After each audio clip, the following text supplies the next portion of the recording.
Welcome to Pitch Report. I'm Mario. And your favorite host is back, Amilcar. Our third favorite host, that is.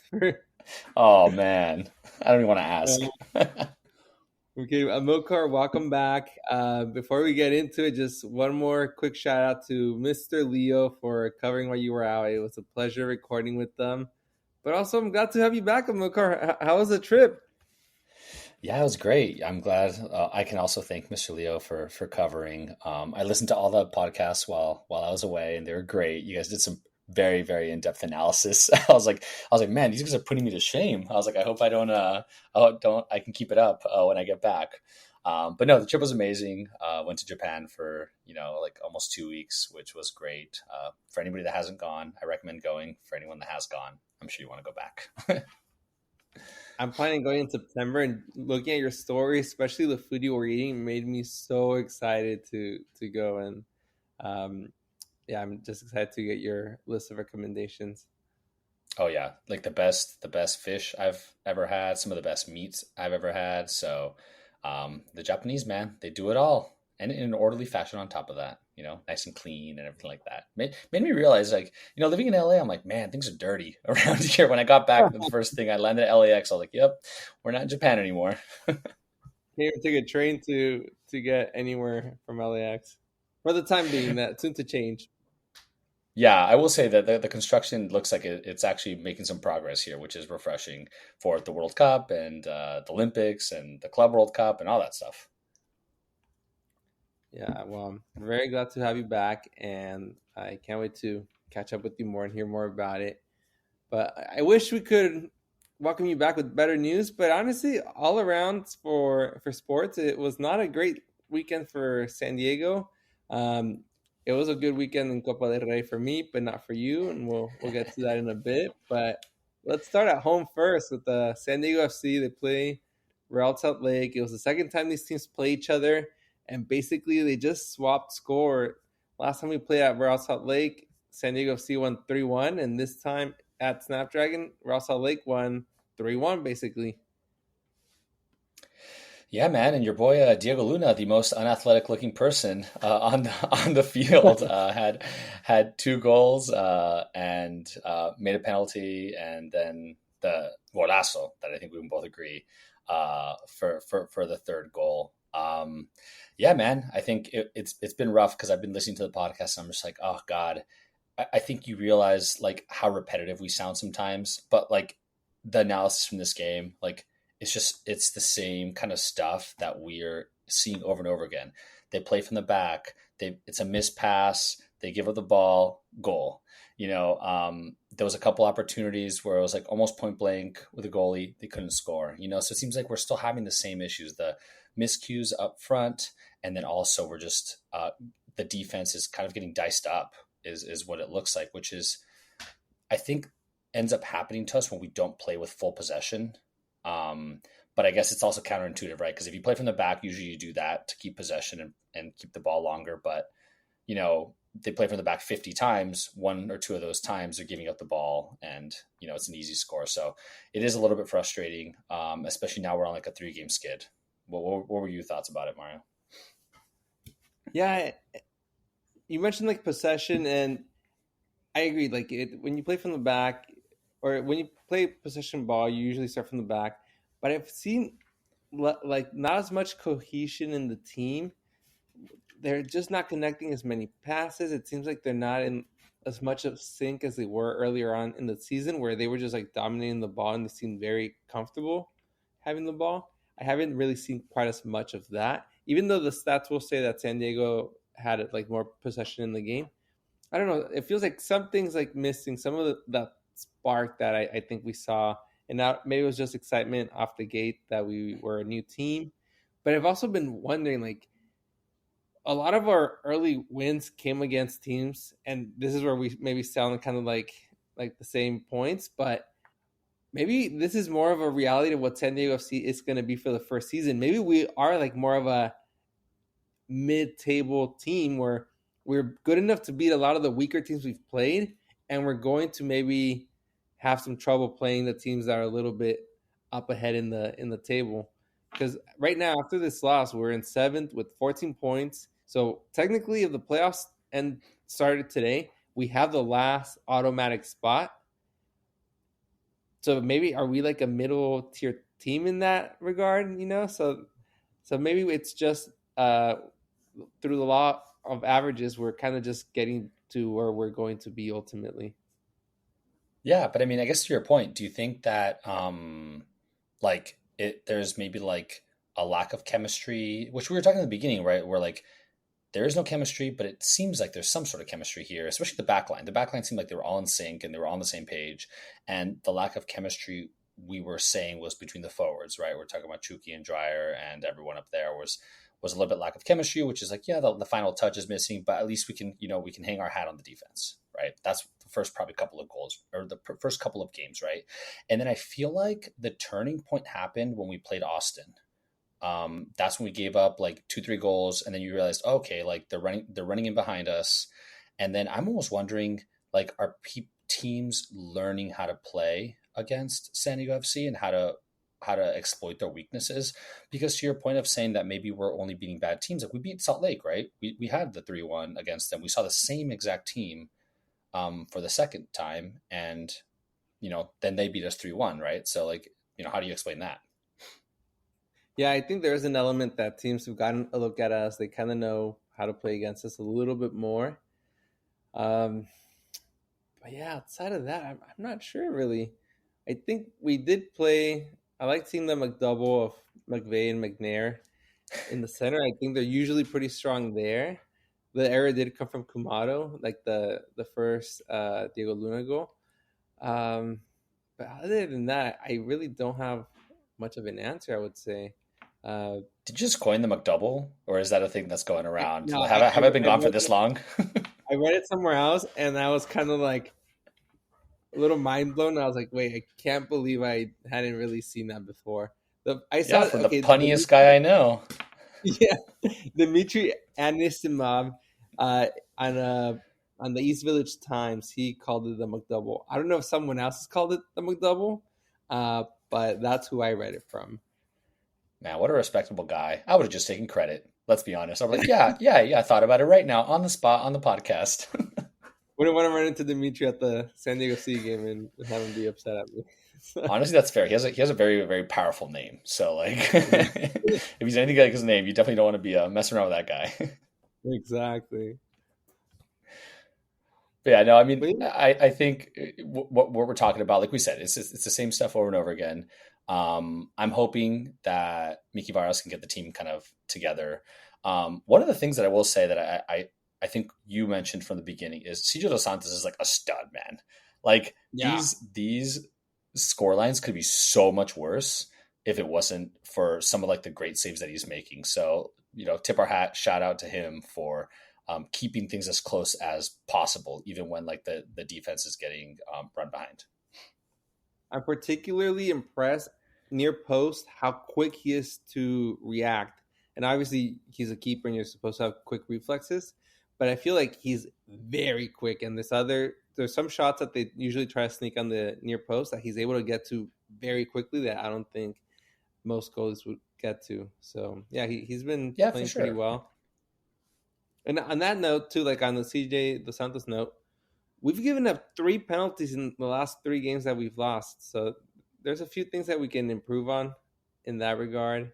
I think that's what happens though when you mess up, right? When you make an error, you try to recover, and usually that's by committing a foul, something like that. It's.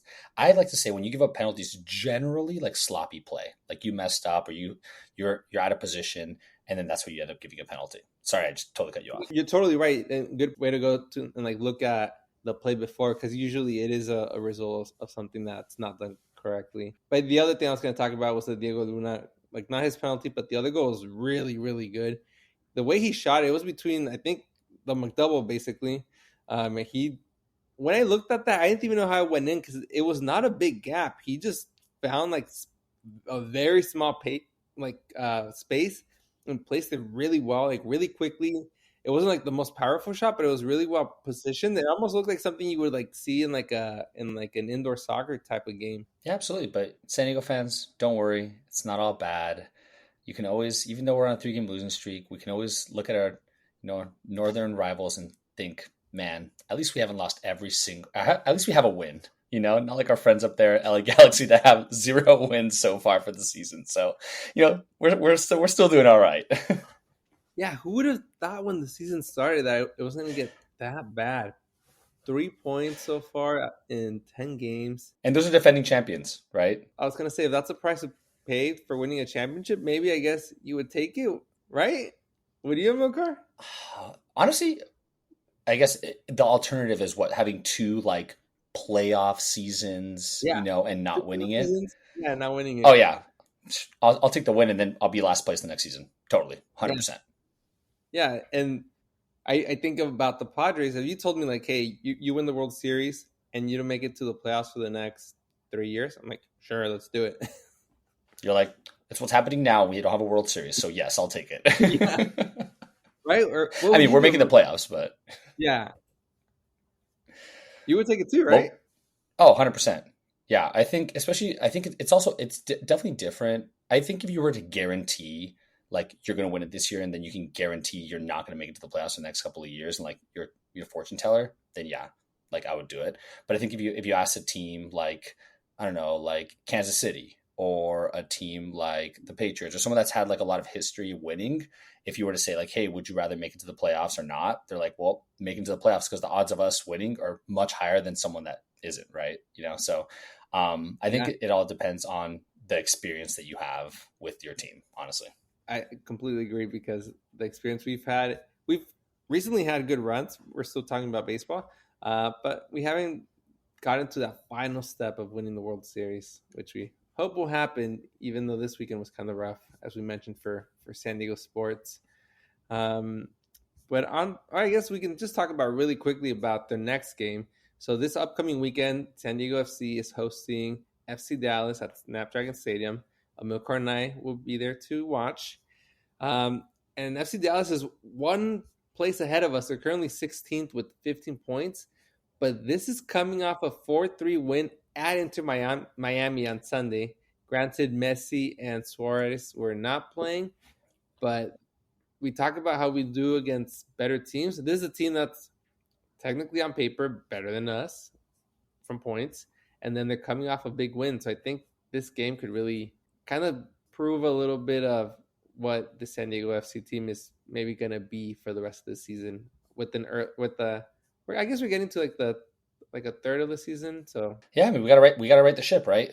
So hopefully this is the game that helps us right the ship and helps us turn things around, and kind of get back on the winning side of things. So if they do win, then we can be like, you know what, we just got to go to all the home games, man, because every home game we've gone to, Mario, they've always won. So it's our theory for now. Knock on wood.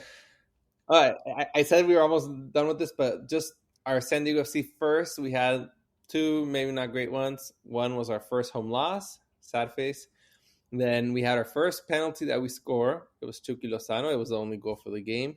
And then I guess you could officially say it's our first losing streak. I don't know if 2 games would count as a losing streak, but at least I would say with 3, we're definitely having our first losing streak, and hopefully we cut the damage at 3. But yeah, maybe we can move on to Copa del Rey.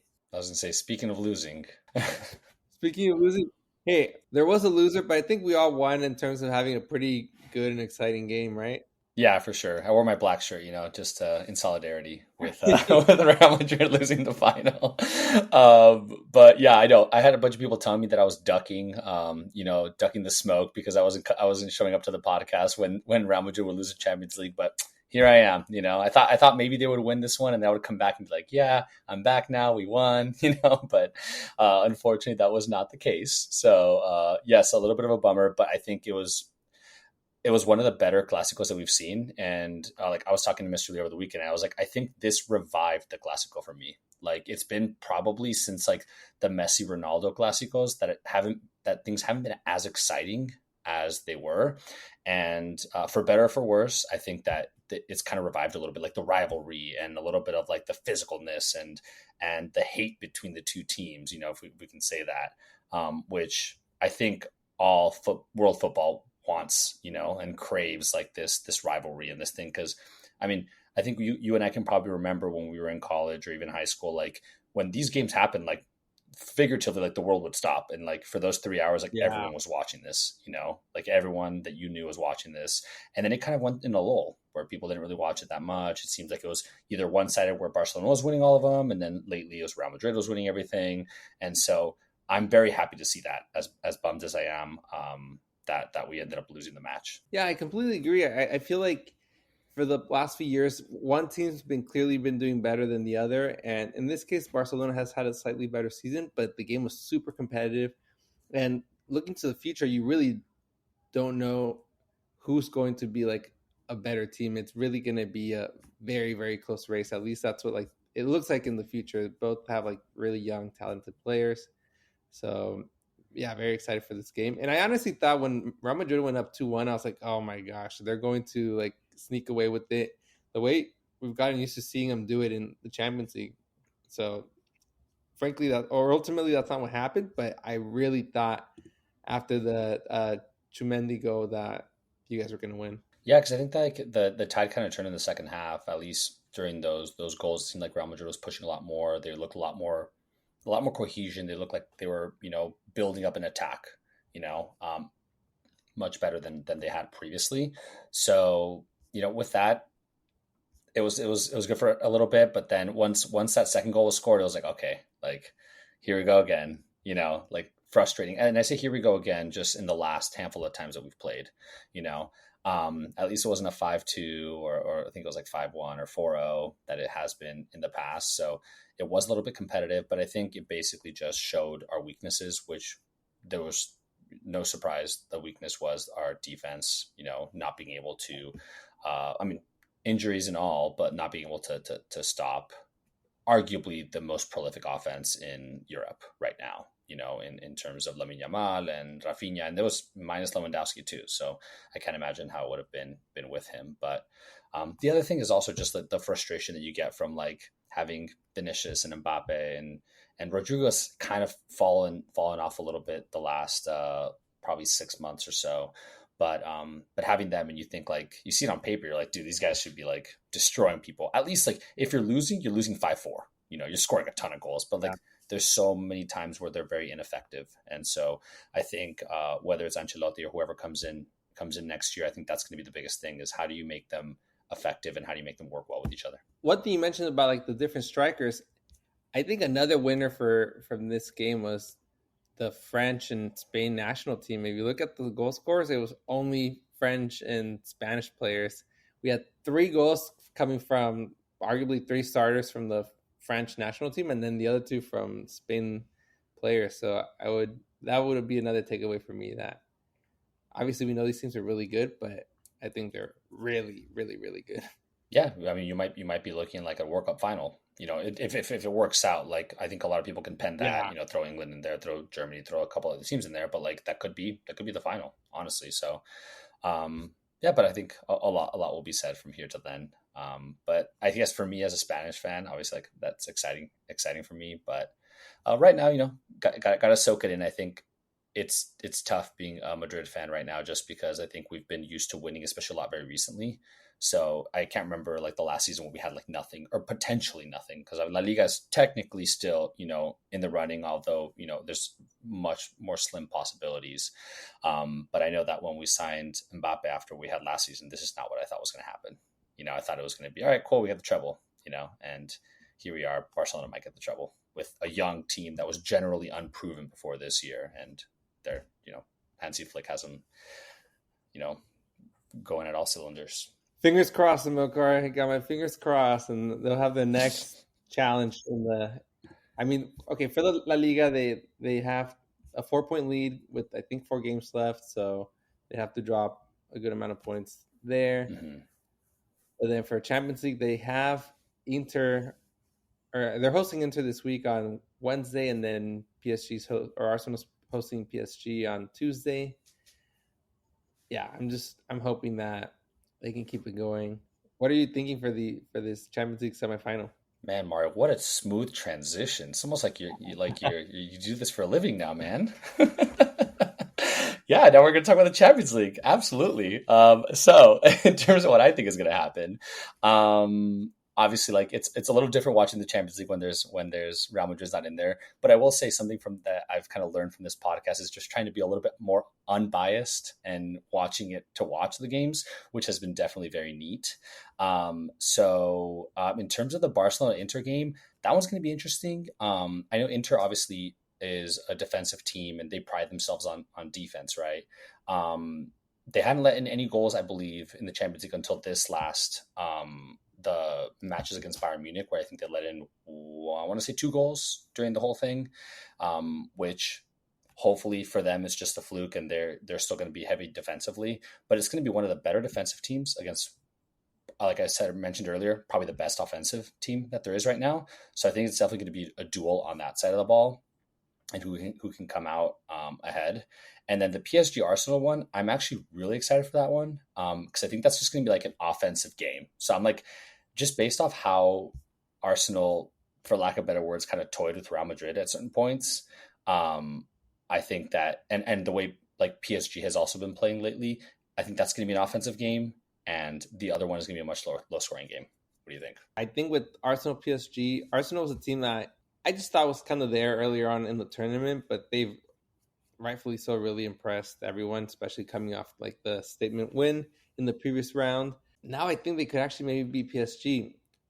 From the quarterfinals, I thought PSG and Barcelona were like gonna like for sure be there, but now I could really see Arsenal, and I'm excited at the prospect of it being a new team that's never made it or that's never won the tournament. So we'll have from that bracket, the PSG Arsenal side, we'll have a team that's never won playing in the final, and then against teams that have won it multiple times with Inter and Barcelona. With Barcelona, they're going to, I think, really be tested when, especially in defense, because this might have to be a series where they don't score a lot of goals to go through. And if Inter can really stop them, I could see the Barcelona players, especially the young players, getting frustrated and just doing kind of like silly things. I'm thinking like Lamine Yamal, where he, like in the Copa del Rey Final, like didn't even get touched in the face and just jumped to the ground. I don't know if you saw that play, but I was like, come on, dude. Like, that's just so soft. And so I just hope that they can keep the composure there to make it through. Yeah, I mean, Inter's gonna be physical, and I think that's what they do, right? They play physical football, which is going to be different than Barcelona. Barcelona is more finesse, which just in general, the Italian league is more physical. Spanish league is a little bit more finesse in general. But I will say, I want to bring it back to someone that in one of the first episodes said that Arsenal was a sleeper pick to win the Champions League, and you made fun of me for calling him a sleeper, which I agree with you. But here we are. My sleeper. I think your sleeper was Bruges, and they stayed sleeping for sure. but Not to win, but Arsenal's still alive. Yeah, Scott Amilcar over here. I know, and in reality, it probably shouldn't have been a sleeper pick just because they're a big club, right? They're a big squad, so they shouldn't have been a sleeper. But I guess one thing that I've picked right, other than Madrid, clearly not, was that. So I'm now very excited, and usually the what I was going to say is like I usually don't root for teams that have beat my team. So like if you beat Real Madrid, I usually don't root for you, but like for some reason, like the Arsenal team to me personally, it just seems like very likable. It just seemed like a very fun team to watch. So I am rooting for them to beat PSG. And then I think unbiased me is going to say Barcelona is going to beat Inter. Just the unbiased side of me. But who I'll be rooting for potentially is probably like Inter to beat Barcelona, just because like I guess it's the mindset of if we don't win it, you can't win it either. Like that would be the best outcome. Would be if Real Madrid doesn't win it, Barcelona wins it. The worst thing that could possibly happen, and especially since Real Madrid's never won a treble either. So it's like I will say unobjectively, I think I have Arsenal beating PSG, and I think I have Barcelona beating Inter, and then that Barcelona Arsenal match.